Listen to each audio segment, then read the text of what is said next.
오늘도 저에게 거룩하고 복된 성의를 주시고 우리의 발걸음을 주의 전으로 인도하신 우리 주님의 높으신 이름을 찬양합니다. 할렐루야. 우리 옆에 계신 분에게 한 주간 평안하셨습니까? 뵙고 싶었습니다. 반갑습니다. 인사 나누시겠습니다.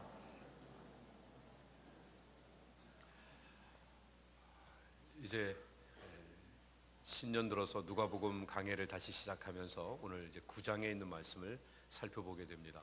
예수님께서 갈릴리 사역을 하시게 되는데 갈릴리 1차, 2차 사역 그리고 3차 사역의 절정인 예수님의 제자들을 파송하시는 일들을 통해서 능력을 행하게 하시고 귀신 쫓아내고 또 질병을 고치는 이런 역사를 이루니까 전에 세례 요한을 죽여서 마음에 그렇지 않아도 가책을 받고 있던 헤롯이 마음에 이렇게 찜찜하게 있다가 당황을 하게 됩니다. 혹시 예수님이 나타나신 게 세례 요한이 환생한 게 아닌가, 이런 차원에서 걱정을 하고, 그래서 예수님이 어떤 모습을 갖고 있는지 직접 좀 확인해야 되겠다 하는 그런 내용이 오늘 본문에 기록되어 있습니다.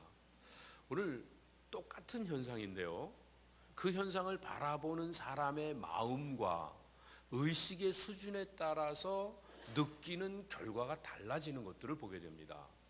예수님이 제자들을 파송하셔서 제자들을 통해서 복음을 들었던 그 많은 사람들은 순수한 마음을 가지고 자신의 죄를 인정하고 주님 앞에 자기의 죄를 고백하면, 그러면 생명의 놀라운 능력 가운데 아름다운 인생의 길이 펼쳐지게 되는데, 이 복음을 증거하고 능력을 행하는 그 역사가 눈앞에 펼쳐지니까 양심의 가책을 받았음에도 불구하고 회개하지 않고 하나님께로 나오지 않고 돌이키지 않는 헤롯은 마음의 가책을 느끼면서 행여나 이 일 때문에 내가 큰 곤란을 겪는 건 아닌가, 어떻게 하면 이거를 모면할 수 있을까, 자기의 살 길을 찾기 위해서 이런저런 모습으로 궁리하고 당황하는 이 헤롯의 모습을 만나게 됩니다. 우리가 인생을 살아가는데 어떤 의식을 가지고 무엇에 관심을 가지며 살아가느냐 하는 것은 매우 중요한 일입니다. 그래서 오늘 우리가 땅에 살지만 땅의 것에 관심을 갖는 자가 아니라 하늘나라에 관심을 가지고, 우리가 이 3차원 세계 속에 살고 있지만 이 3차원을 뛰어넘는 영적인 세계에 관심을 가지며 믿음으로 삶을 살아가는 그런 자리에 서 있으면 우리가 맺는 열매, 우리가 누리는 그 삶의 자유, 이 기쁨들은 전혀 다른 것들을 누릴 수 있다고 하는 것을 오늘 말씀을 통해서 한번 도전을 받기를 원합니다. 여러분 혹시 인터스텔라라고 하는 그 영화를 보신 적이 있으신가요? 못 보셨어도 괜찮습니다. 저도 다 본 건 아니고 필요해서 중간 부분만 이렇게 발췌해서 좀 봤는데요. 여러분 한번 잠깐 그 내용 보고 우리가 어떻게 우리의 의식의 전환을 가져야 될지 같이 한번 살펴보는 시간 갖도록 하겠습니다. 영화 인터스텔라에서 인류가 이주 가능한 행성을 탐사하기 위해 쿠퍼와 에밀리아 그리고 롬은 생명체가 살고 있다는 밀러 행성으로 향한다. 우주선에는 롬만 남아있고 쿠퍼와 에밀리아는 밀러 행성으로 내려가는데 3시간 정도의 험난한 행성 탐사를 마치고 우주선으로 복귀한 그들은 포싹 늙어버린 롬을 마주하게 된다.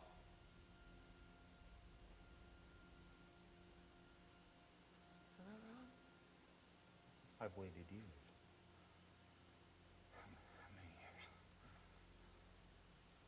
By now it must be 23 years, 4 months, 8 days. 어떻게 이런 일이 일어났을까? 우리는 3차원 공간에 살고 있다. 1차원엔 선이 있고 2차원엔 면이 있고 3차원엔 우리가 사는 입체적인 공간이 있다. 우리는 이 3차원 공간에 살고 있다 라는 말이 사실일까? 아인슈타인은 우리가 살고 있는 3차원 공간에 하나의 차원이 더 연결되어 있다는 것을 발견했다. 그것은 바로 과거, 현재, 미래를 구분하는 시간이다. 우리는 친구들과 약속을 정할 때 장소만을 이야기하지 않는다. 만날 장소를 정하고 나면 꼭 언제 만날지 시간을 정해야 한다. 강남역에서 6시에 만나. 강남역이라는 공간 뒤에 6시라는 시간을 꼭 붙여야 한다. 장소만 정하고 시간을 정하지 않으면 약속은 완성된 것이 아니고 사람들은 서로를 만나지 못한다. 우리는 이렇게 공간과 시간이 합쳐진 시공간에 살고 있다. 그런데 왜 사람들은 시간이라는 네 번째 차원을 잘 떠올리지 못하고 3차원 공간에 살고 있다고 생각할까? 그 이유는 바로 우리의 눈이 3차원까지 밖에 보지 못하기 때문이다. 만약 세상을 2차원으로 밖에 보지 못하는 2차원적인 생명체가 존재한다고 가정해보자. 네모, 세모, 동그라미 모두 2차원으로 세상을 보고 2차원의 집에 살고 있다. 여기에 어느 날 3차원에 살고 있는 사과가 이들 앞에 떡하니 나타났다고 가정해보자. 이들에게 사과란 그들이 사는 2차원 면에 맞닿는 사과의 맨 밑바닥, 즉 저 4개의 빨간 점이 될 것이다. 사과가 아무리 3차원에 존재하는 자신의 모습을 설명해 주어도 2차원만 보이는 이들은 사과의 3차원적 모습을 이해할 수 없을 것이다. 만약 자, 우리가 너무 이제 복잡한 얘기를 하는 것 같은데 의식의 전환을 위해서 필요한 부분이라 접근을 한번 해봅니다. 선, 점, 이건 1차원의 세계예요. 근데 선과 점이 계속 연결되어 있다고 해도 면을 못 만들죠. 거기 위해서는 선과 점이 연결되어 있는 것이 또 다른 시간에 또 계속 이루어지고 그래서 그것이 연결되지면 면이 되어집니다. 그 면이 됐어요. 한 평면으로 구성되어 있는 2차원 세계 속에서는 3차원의 세계를 이해를 못하는데 그 면이 또 연결되죠. 시간적으로 계속해서 그것이 쌓여지게 되면 그러면 3차원 세계를 갖게 됩니다. 여러분 아까 사과 보셨죠? 사과가 2차원 평면 세계 속에서 이해가 안 됩니다. 평면에 놨더니 4개의 그 붉은 점만 있는 거예요. 그런데 그것이 사과를 아주 얇게 슬라이드 했다고 해보세요. 잘라서 그것을 붙여줬을 때 입체가 되잖아요. 그 시간을 두고 계속 이렇게 연결을 해가면 이 공간이 되어지는 겁니다. 그런데 우리가 갖고 있는 의식에서 이런 1차원, 2차원, 3차원의 세계의 현상들은 이해를 하는데 거기에 시간이 연결되어 있는 것들을 이해를 못하게 되는 겁니다. 시간이 무엇인가? 그러면 시간이 연결되어지면 우리가 눈에 보이는 이 3차원 세계 이상의 연결을 하게 되면 영혼이라고 하는 것이 무엇인가를 우리가 이해를 할 수 있게 됩니다. 다음 비디오로 보시죠. 시간은 시간이 아니다. 시간이란 계속해서 변화하는 순간순간을 이해하기 위해 우리가 만들어낸 환상이다. 우리는 공간과 시간을 따로 분리하여 생각하지만 1차원 선이 또 다른 1차원 선을 만나 2차원 면을 만들고 2차원 면이 또 다른 2차원 면을 만나 3차원 공간을 만들듯이 다시 말해 1차원에서 시간이 흘러 2차원 면이 되고 2차원에서 시간이 흘러 3차원 공간이 되듯이 시간이란 공간과 같은 하나의 차원이다. 그리고 우린 3차원에서 시간이 흘러 4차원을 만드는 다시 말해 3차원 공간이 또 다른 3차원 공간을 만나 4차원 시공간을 만드는 4차원 세계에 살고 있다. 우리들이 사는 3차원 공간에서 시간이 흘러가는 것이 아니라 3차원 공간이 그 다음 3차원 공간으로 계속해서 넘어가는 것이다. 비록 우리는 3차원까지 밖에 보지 못하고 시간이라는 4번째 차원을 보지 못하지만 모든 것은 이미 다 있다. 과거, 현재, 미래 모두. 3차원 공간까지 인지할 수 있는 우리는 우주 끝까지 3차원 공간이 이미 다 펼쳐져 있다는 사실을 상상하는 데는 큰 어려움을 겪지 않는다. 그러나 시간이라는 것이 이미 모두 다 펼쳐져 있다라는 사실은 정말 상상하기 힘들다. 하지만 모든 것은 이미 다 있다. 자, 이미 모든 것들이 다 있다는 개념을 가지면 시간을 우리가 새롭게 생각할 수 있어요. 과거, 현재, 미래. 이것이 이렇게 동떨어져 있는 게 아니라 함께 연결될 수도 있다고 하는 것입니다. 자, 이런 생각을 해요. 우리의 의식의 전환이 일어나지 않으면 우리는 다른 차원의 세계를 받아들일 수가 없게 되는 겁니다. 자, 아까 3차원 세계를 우리가 산다고 그랬어요. 근데 4차원의 세계를 이해하려고 하면 우리가 살고 있는 이 3차원의 세계 속에서 시간과 공간의 개념을 합산해서 연결을 시켜야 됩니다. 우리는 시간의 흐름을 막을 수 없다고 생각하고 시간은 절대적이라고 생각했어요. 그런데 아까 여러분들이 그 영화에서 보셨지만 어느 장소에서는 잠깐 3시간이 흘렀는데 어느 장소에서는 똑같은 그 길이가 24년이라는 세월로 흘러간 거예요. 왜냐하면 그 질량이 다르니까. 그 질량에 따라서 시간의 흐름이 다르게 느껴지는 거예요. 그런 것처럼 우리가 차원이 다른 차원에서 접근을 하게 되면 그러면 우리의 보는 것들이 달라지게 됩니다. 그래서 어떤 면에서 보면 우리가 좋은 공간에 있으면 덜 늙을 수 있어요. 그러니까 우리 예배 드리는 공간, 또 하나님 앞에 찬양하는 공간, 기쁨으로 서로 사랑하는 공간, 이런 데서는요 우리의 인생의 그 시간의 흐름도 얼마든지 다르게 느낄 수 있는 것입니다. 그러면 이제 어떻게 해야 되는가? 이 시간의 흐름에 대한 것들을 어떻게 하고 새로운 차원을 어떻게 접근해야 될지 마지막으로 한번 정리를 해보도록 하죠. 영화 속에서 쿠퍼 일행은 밀러 행성 가까이에 있는 거대 블랙홀로 인해 시간차가 발생한다는 것을 잘 알고 있었다. 하지만 시간차가 얼마나 생기는지에 대해서는 잘못된 정보를 갖고 있었던 것이다. 쿠퍼는 우주선의 시간을 지구의 시간과 같게 유지하기 위해 우주선과 롬을 블랙홀에서 멀리 떨어진 곳에 두고 밀러 행성을 탐사하러 다녀왔지만 화도 2번 치는 사이에 롬이 저렇게 포싹 늙어 있을지는 예상하지 못했던 것이다. 영화 속 블랙홀은 태양의 질량보다 1억 배 이상 큰 거대 블랙홀이라는 설정을 하여 시공간의 왜곡이 어마어마했다. 정확한 계산으로는 밀러 행성의 시간이 지구의 시간보다 6만 1320배 늦게 흐른다는 계산이었다. 밀러 행성에서 1시간이 지구에서는 7년, 밀러 행성에서 2초가 지구에서는 20시간과 같았다는 말이다. 우리는 빛을 통해 세상을 보고 빛은 언제나 같은 속도를 유지한다. 변하는 것은 시공간이다. 이 시간차는 현실에서도 관측할 수 있다. 지구 밖에서 지구를 공전하고 있는 인공위성은 지구가 왜곡한 시공간의 국면에서 조금 더 떨어져 있기 때문에 인공위성에 있는 시계는 지구에 있는 시계보다 더 빠르게 흐른다. 아주 미세한 차이지만 지구의 수많은 전자기기와 연결되어 있는 인공위성은 시간이 조금만 달라져도 큰 문제를 발생시킬 수 있기 때문에 주기적으로 지구에서 인공위성의 시계를 조정해준다. 예. 자, 이제 다시 전체적인 것들을 종합해서 말씀을 드리겠습니다. 우리가 이제 이 세상에 살고 있어요. 그런데 예수님께서 하나님의 나라의 일을 말씀하세요. 근데 이해가 안 돼요. 우리가 갖고 있는 삶의 원리가 있어요. 근데 하나님 나라의 원리를 말씀하세요. 근데 그것을 우리가 받아들이고 이 세상에서 살 수가 없어요. 자, 우리 하나님이 온 우주 만물을 창조하셨어요. 처음에 선했어요. 그런데 악이 들어왔어요. 점점 타락해 갑니다. 이게 계속되다 보니까 하나님하고 멀어지게 됐어요. 그런데 지금 지구에 있는 시간과 우주에 있는 시간의 흐름이 밀도가 다르기 때문에 빠르기가 달아서 이 계기를 갖다가 중간중간 조정해 주지 않으면 굉장한 오차가 생겨서 혼란이 야기될 수밖에 없다고 말씀을 여기서 이제 이야기를 하고 있어요. 마찬가지로 하나님이 우리에게 어떤 마인드를 주셨는데 그 하나님의 형상대로 피어오르는 그 아름다운 마음이 이 세상에 자기의 욕심에 그리고 이 또 사탄의 그 악한 세력에 물들어서 점점 빼앗기면서 하나님의 형상을 잃어버리게 됐죠. 그래서 하나님의 말씀을 통해서 이 우리의 심령이 조율되어지고 새롭게 각인되어지고 그래서 새로운 가치가 형성되어지지 않으면 우리는 이 세상 속에 떠밀려 가면서 결국은 멸망의 자리에 떨어질 수밖에 없게 되어지는 것입니다. 그래서 말씀을 들으면서 시간을 조정하듯이 날마다 우리의 삶을 조정을 해 가야 됩니다. 그리고 내가 인지할 수 없다고 해서 없는 게 아니고 잘못된 게 아닌 겁니다. 어떻게 점이 계속 연결된 선이 평면의 일을 이해할 수 있고 면이 어떻게 공간의 일을 이해할 수 있습니까? 근데 공간이 그냥 입체적이라고 해서 입체가 다가 아니지 않습니까? 여기에 우리가 4차원의 세계를 살고 있고 더 나가서 4차원이 더 넘어가다 보면 5차원, 6차원 그래서 이 연구하는 사람들은 11차원 세계까지 얘기하더라고요. 근데 11차원 세계가 뭐냐면 예수 그리스도의 십자가의 죽으심에서의 부활입니다.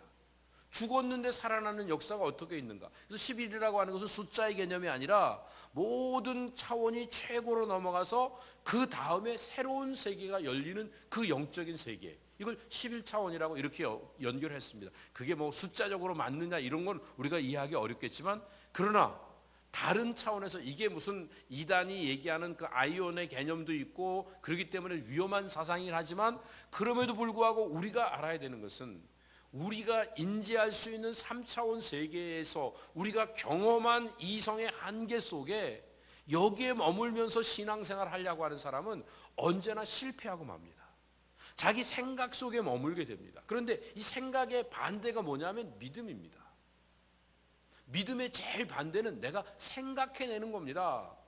내 생각대로 살아가면 하나님의 뜻과 멀어지게 됩니다. 그런데 하나님이 우리에게 말씀하십니다. 하나님이 우리의 삶을 인도하십니다. 그때 순종하면 우리 안에 하나님의 형상이 피어오르게 되고 그 형상을 통해서 하나님의 아름다운 선이 저절로 열매 맺게 되어지는 겁니다. 이게 이 3차원 세계를 넘어서 4차원 그리고 예수 그리스도의 부활의 능력을 경험하는 아름다운 삶의 접근 방법인 것입니다. 그런 차원에서 여러분들이 인터스텔라 그 영화 속에서 이해할 수 없었던 부분들이 이게 질량에 따라 이런 가능성도 있다고 하면 하나님의 통치하심에 따라서 하나님의 그 기운 하나님의 생기가 우리 가운데 들어왔을 때 우리가 생명이 되었던 것처럼 하나님의 그 말씀의 기운이 온 땅에 퍼져가기 시작하면 이 세상이 얼마든지 달라질 수 있구나 하는 이런 믿음을 가지면서 하나님의 말씀을 사모하고 그 말씀대로 순종하며 살아가는 배단이 모든 성도들 다 되시기를 주님의 이름으로 축복합니다. 이러다 보니까 설교가 끝난 기분인데요. 아직 설교 시작도 안 했는데요. 오늘 본문에 있는 내용은요, 예수님께서 갈릴리에 1차 사역을 하시고 2차 사역하시고 3차 사역을 하시는 가운데 나타났던 예수님의 제자들을 파송하는 장면이 나옵니다. 근데 파송하실 때 파송하는 목적을 두 가지로 말씀하시죠. 하나는 귀신을 제어한다. 또 하나는, 두 번째는 앓는 자, 병든 자들을 고쳐준다. 이 목적을 위해서 제자들을 파송하시는데 그냥 파송하시는 게 아니라 그런 능력과 권세를 주셨다. 그런 파워도 주시고 그런 일을 행할 수 있는 어소리티도 주셨다라고 성경이 말씀하고 있습니다.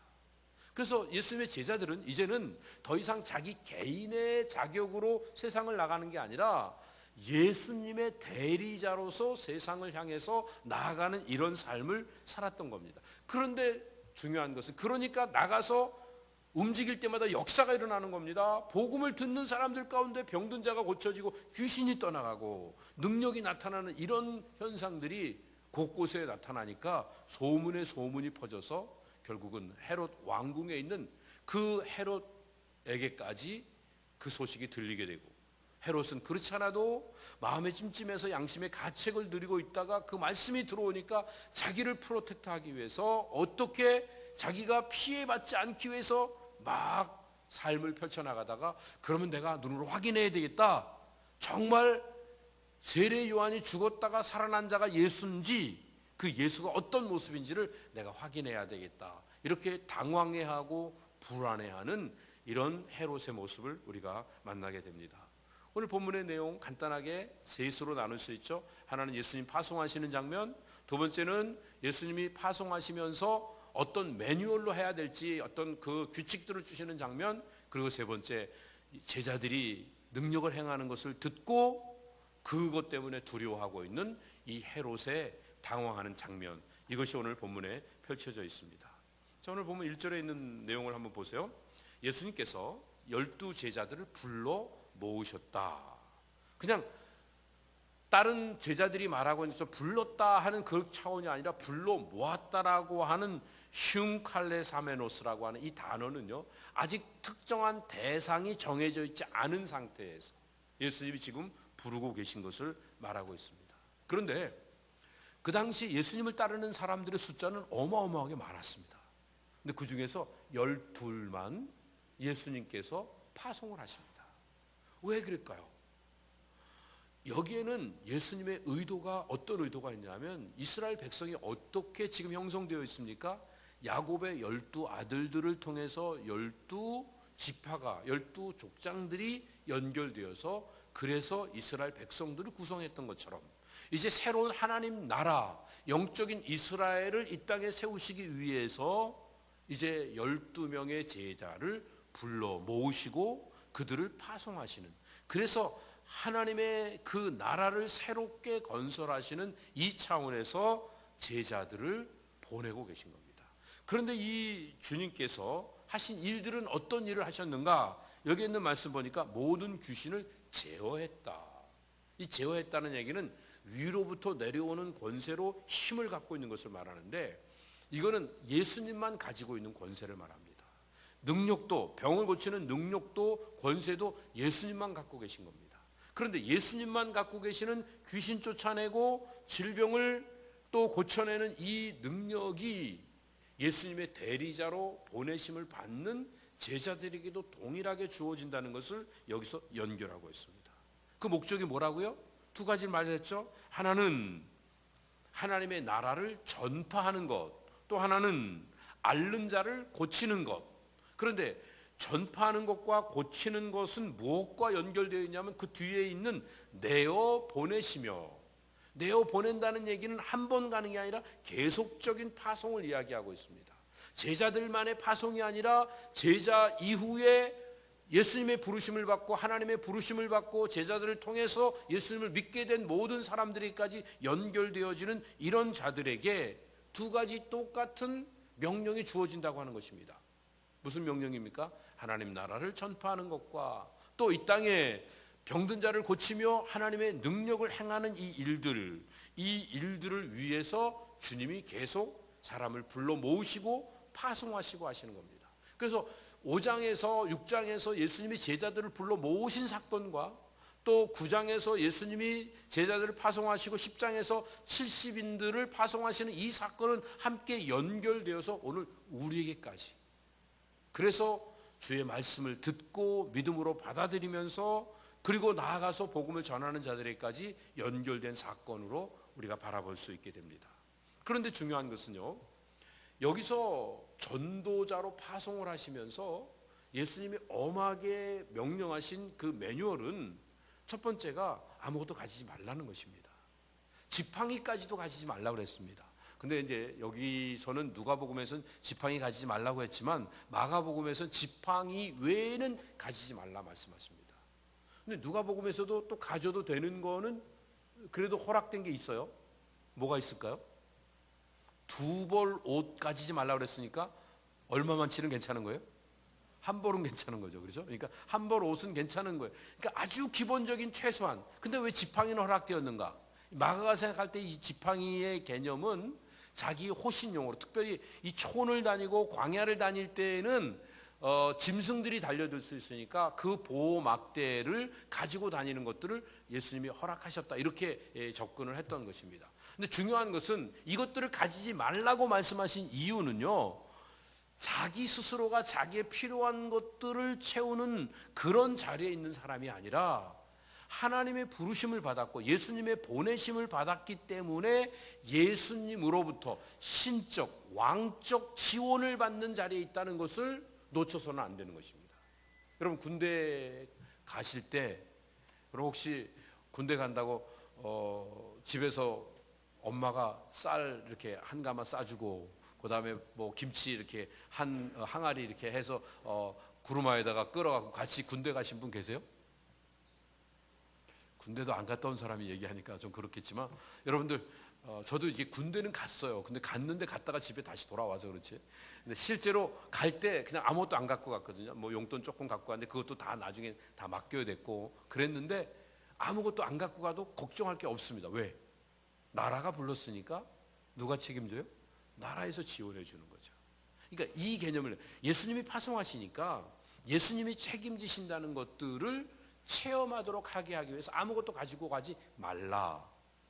세상에 있는 것들을 의지하지 말고 하나님의 말씀을 따라서 그 일들을 감당해라, 이렇게 말씀하신 겁니다. 그런데 여기서 이제 중요한 부분은 4절에서 어느 집에 가든지 거기 유하다가 거기서 떠나라, 거기 유하다가 거기서 떠나라는 얘기는 어디 가면 왔다 갔다 하지 말고 그 자리에 가만히 있어라, 뭐 그런 얘기 같으죠. 교회 여기저기 왔다 갔다 하지 말고 한 군데 다녀라, 그런 얘기하고 비슷한데, 이게 이제 선교지에서 선교를 갔는데 처음에 내 마음에 안 들고 내가 이렇게 받아들이기 어려운 상황이 될 수 있잖아요. 그럴 때 그 사람이 나를 거절하면 내가 떠나가지만 내가 감당하기, 그 사람이 환영하고 있으면 내가 감당하기 힘들어도 끝까지 잘 그 자리를 지켜야 된다. 누가복음 10장에 있는 말씀 보면 이 집에서 저 집으로 옮기지 말라. 70인 파송하실 땐 분명히 말씀하셨거든요. 왜 그러냐 하면 내 기호에 따라서 움직이다 보면 내가 지금 무엇 때문에 와 있는지, 내가 해야 될 일이 무엇인지 이걸 놓칠 수밖에 없기 때문에 그렇습니다.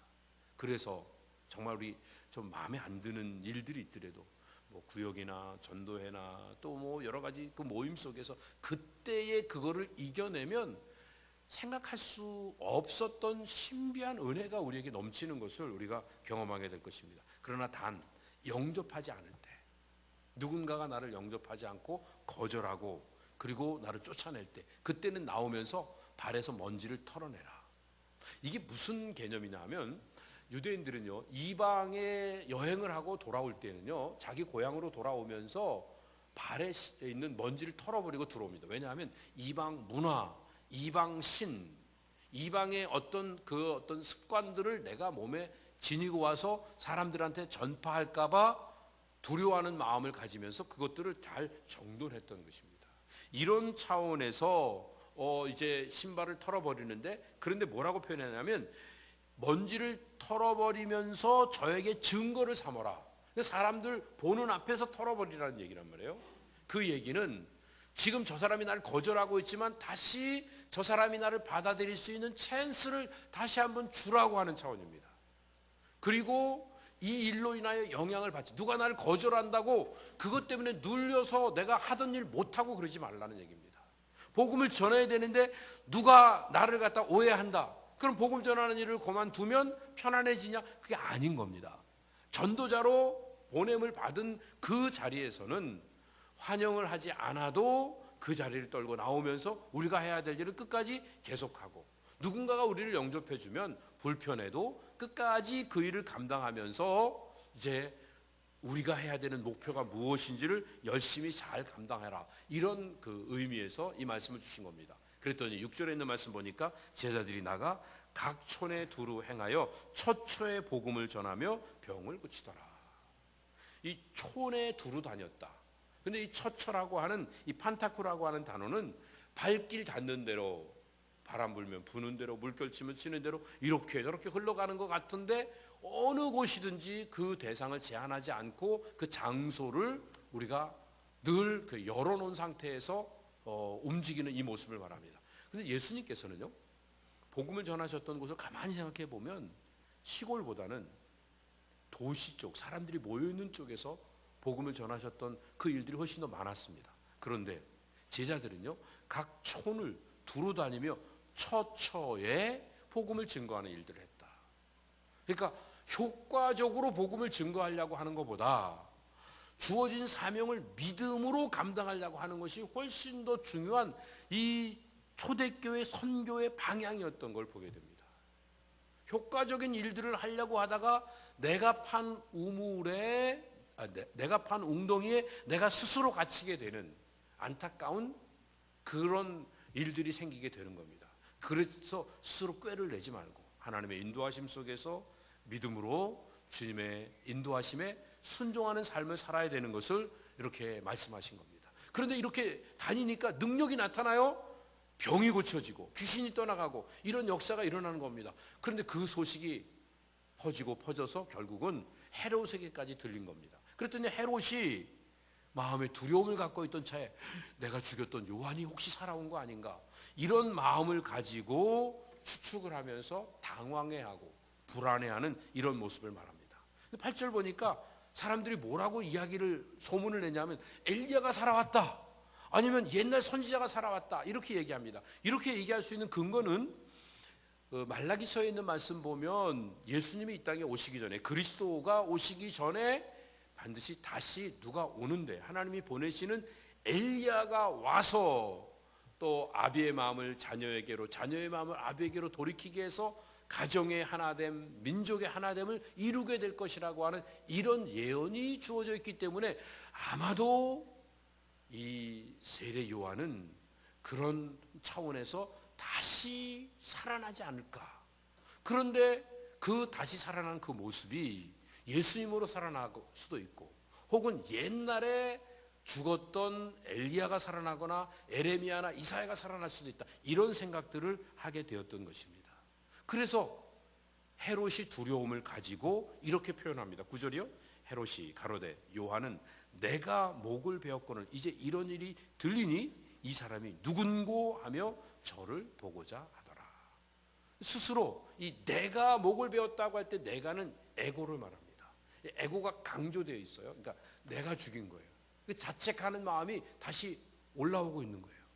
그런데 이 내가 목을 베는 일을, 이런 일을 했는데 이런저런 괴계한 소문이 들리고 저 세례 요한이 예수님으로 환생했다는 이런 얘기가 들리니까 내가 눈으로 직접 좀 확인을 해야 되겠다.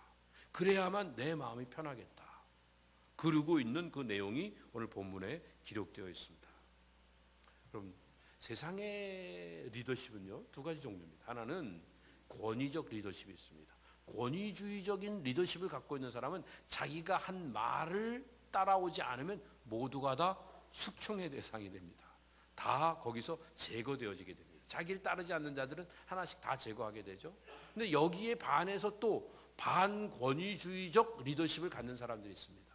이런 사람들은 또 무조건 중앙 집권으로 연결돼서 내려오는 오다들은 다 거절하는 겁니다. 그것들을 거절하기 위해서 나름대로의 힘을 형성하는 그룹을 만듭니다. 무슨 단체들을 만들고 무슨 조합을 만들고 그러면서 대항하는, 가장 힘이 없는 사람들끼리 모아서 힘 있는 사람을 대적하겠다고 하는 또 다른 세력을 만들다 보니까 이 폐단이 계속 반복되어지는 거죠. 근데 예수님의 리더십은 그런 모습이 아닙니다. 권위주의적인 것도 아니고 그렇다고 반권위주의적인 것도 아닙니다. 그러니까 우리가 다른 차원의 접근을 해야 됩니다. 뭐가 좋은가? 권위주의적인 것이 좋은가? 반권위주의적인 것이 좋은가가 아니라 경우에 따라서 예수님께서는 강제하실 수도 있고 경우에 따라서 예수님께서는 또 자율적으로 주실 수도 있습니다. 그래서 예수님의 리더십을 한마디로 말하면 강압적이지도 않으면서 그렇다고 완전히 자발적이지도 않는 그런 일들로 상황에 따라 얼마든지 바뀌게 하셨습니다. 그래서 어느 때는요, 예수님께서 행하신 일들을 사람들에게 알리라고 말씀하시고 어느 때는 알리지 말라고 말씀하시면서 금하셨습니다. 오늘 있는 그 내용들도 마찬가지죠. 전도를 보내면서 오늘 같은 경우는 아무것도 가지지 말라고 하시고 어느 때는 준비해갖고 그리고 전대에다가 뭘 준비해갖고 가서 쓸 것들을 미리 챙기는 일들을 요구하실 때도 있었습니다. 뭘 어떻게 해야 되느냐는 상황에 따라서 바뀌어질 수 있습니다. 왜? 본질을 바라보니까 참 사랑을 가지고 세상에 있는 것들을 의지하지 않고 하나님을 의지하면서 내가 만나는 그 사람들에게 참 하나님의 사랑을 증거하는 일들을 위해 최선이 무엇인지를 알려주는 이런 리더십이었습니다. 이게 바로 십자가의 리더십입니다. 내가 죽고 다른 사람을 살리는.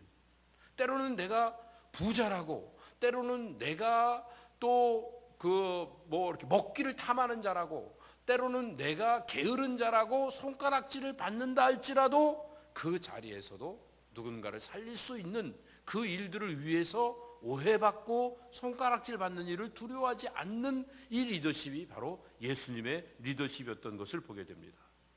중요한 것은요, 예수님께서는 그 당시 아무런 권위도 갖고 있지 않은 제자들을 불러갖고 그 사회에 하나님 나라를 심는 새로운 차원의 역사를 시작하십니다.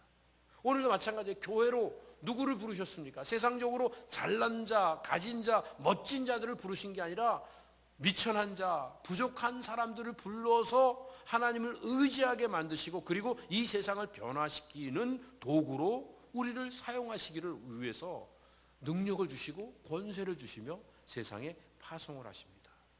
근데 이 사실을 모르고 내게 주어진 삶의 자리의 환경에 몰입되어서 눈에 보이는 것만 따라가는 삶을 살아가는 자들은 헤롯과 같이 예수님을 불신하고 예수님에 대해서 의문을 품고 결국 예수님의 말씀을 따르지 않기 때문에 결국은 당황하게 되고 결국은 멸망의 자리에 서게 되는 겁니다. 만약에 세례 요한이 헤로디아와의 그 잘못된 관계에 대해서 헤롯을 지적하게 되었을 때 헤롯이 잘못했다고 회개하고 어떻게 했으면 좋으냐고 자문을 구했다고 하면 그의 인생은 얼마나 아름다워졌겠습니까? 그 자기의 비리를 지적하고 또 들춰내고 있는 그 세례 요한의 모습에 마음이 안 좋았는데 헤로디아가 간계를 부려갖고 세례 요한의 목을 이제 쟁반에다 달라 그래갖고 그래서 그 소원을 들어주는 바람에 세례 요한을 순교시키고 그리고 자기가 지내다가 자기 양심의 가책을 받으며 지금까지 지내오게 되었습니다. 오늘 우리도 주님 앞에 섰을 때 주님이 우리 가운데 오시면 우리의 심령에 연약하고 부족하고 허무진 것들이 드러나면서 우리의 심령이 불편해지기 시작합니다. 하나님의 말씀을 들을 때 불편해지는 것들을 가리기 위해서 누군가를 지적하고 비난하고 자기 스스로를 옹호하는 삶을 살다 보면 마지막에는 헤롯이 세례 요한을 죽인 것 같이 누군가를 구석에 코너에 몰아놓고 죽이는 일까지도 서슴없이 할 수 있는 악에 물들어갈 수밖에 없게 됩니다. 그런 일들을 우리가 행하지 않으려면 말씀의 찔림을 받을 때, 도전을 받을 때 돌이켜 회개하는 일이 필요합니다. 주님, 제가 죄인입니다. 불쌍히 여겨 주시옵소서.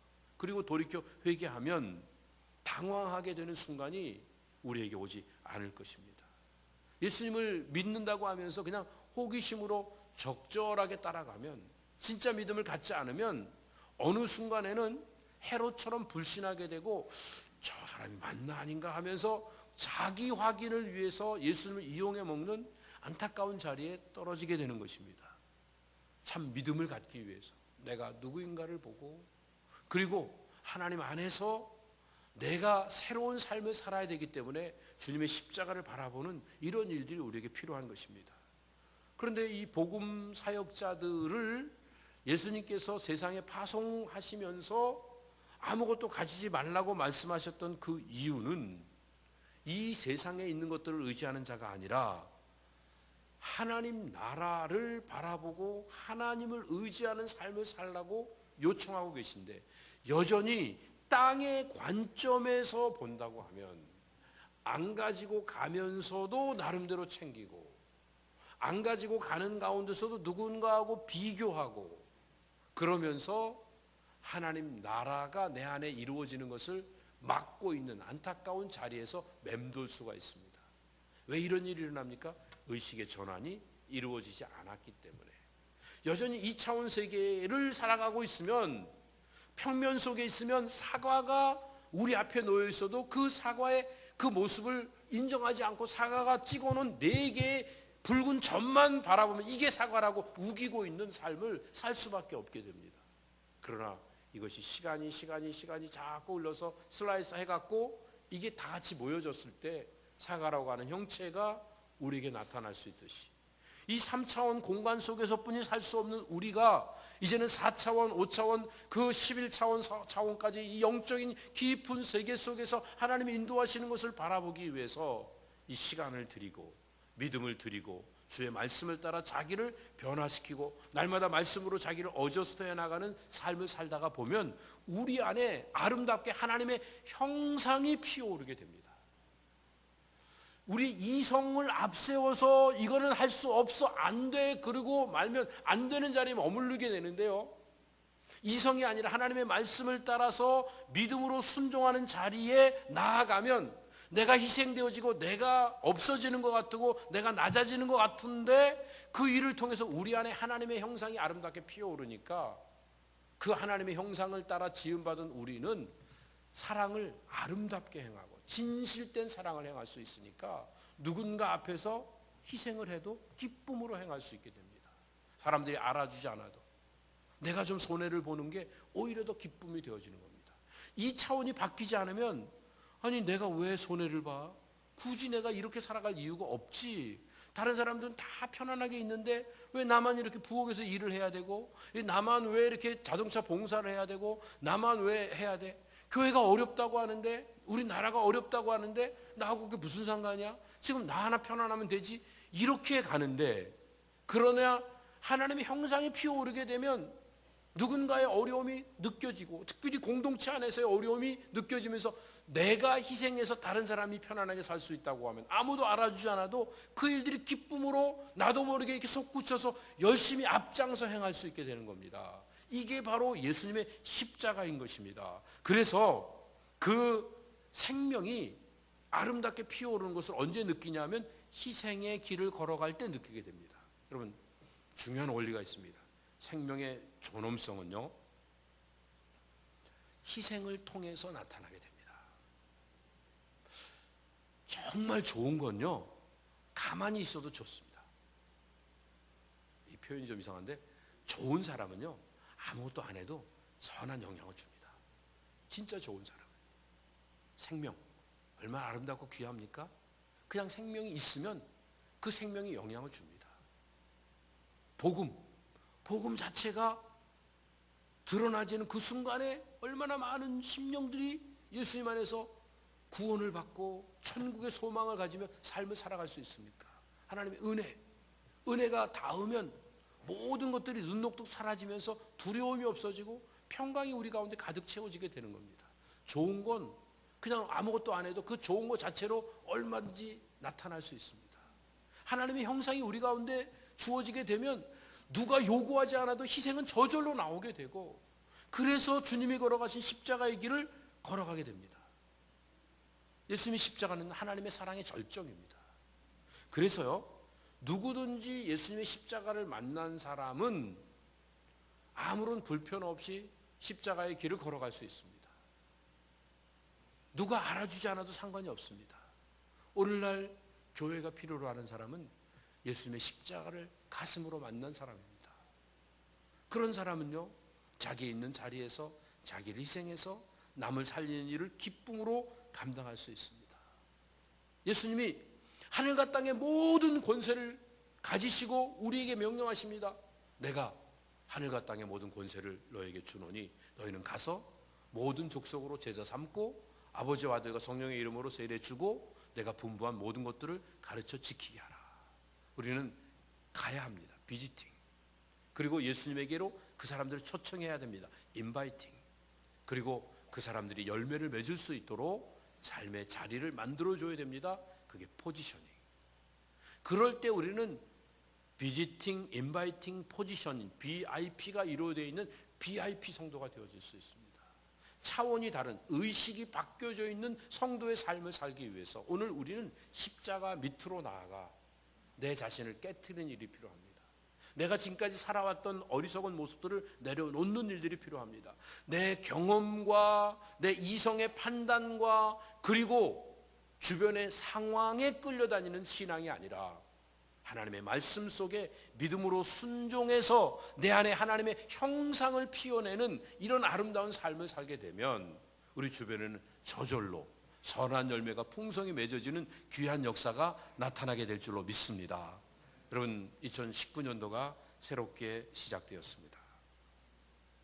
주님이 우리에게 귀신을 제어하고 질병을 쫓아내는 권세를 주시며 땅끝으로 세상으로 우리를 파송하십니다. 그런데도 여전히 이 세상에 주어진 환경 속에 함몰되어서 끌려다니면 우리는 헤롯처럼 불안해하고 당황하는 인생의 길을 걸어갈 수밖에 없습니다. 이 사람은 이래서 부딪히고 저 사람은 저래서 부딪히고 앞뒤로 그리고 좌우로 언제나 이렇게 불만의 요소만 꽉 찬 삶을 살게 되는데, 그런데 우리가 주신 능력을 가지고 새로운 세계를 바라보며 십자가의 길을 믿음으로 한 걸음씩 걸어가다 보면 우리는 누구에게든지 다가가는 비지팅, 그리고 그들에게 예수님의 참 사랑과 평화를 전해주는 인바이팅, 그리고 열매를 맺어서 하나님의 영광을 나타내는 이 포지셔닝을 잘해서 하나님의 귀한 역사에 쓰임받는 하나님의 자녀들이 될 수 있습니다. 2019년도 새로운 해가 이미 출발되었습니다. 하늘과 땅의 모든 권세를 우리에게 허락하신 주님의 그 크신 권능을 마음에 담고 힘차게 담대하게 세상을 향해 나가 세상을 하나님의 말씀으로 다스리는 복된 성도들 다 되시기를 예수님의 이름으로 축복합니다. 아버지 하나님, 감사합니다. 정말 어리석고 부족한데 아무것도 이룰 수 없는 연약하고 추악한 우리에게 생명의 복음을 주시고 예수 그리스도 안에 새로운 삶을 살게 하신 것 참 감사를 드립니다. 이제는 새로운 차원이 예수님 때문에 우리 앞에 열렸으니 세상에 썩어질 것 바라보고 지금까지 살아왔던 어리석은 삶에 맴도는 자가 아니라 하나님이 보여주시는 꿈 같고 하나님이 주신 권능 같고 그리고 이 세상을 정복하며 하나님의 사랑으로 하나님의 은혜를 증거하는 자리에서 BIP 성도의 삶을 살아갈 수 있는 배단이 모든 성도들 다 되도록 은혜를 허락하여 주시옵소서. 감사하며 예수님의 이름으로 기도드립니다. 아멘. 자리에 일어나셔서 찬양 올려드립니다.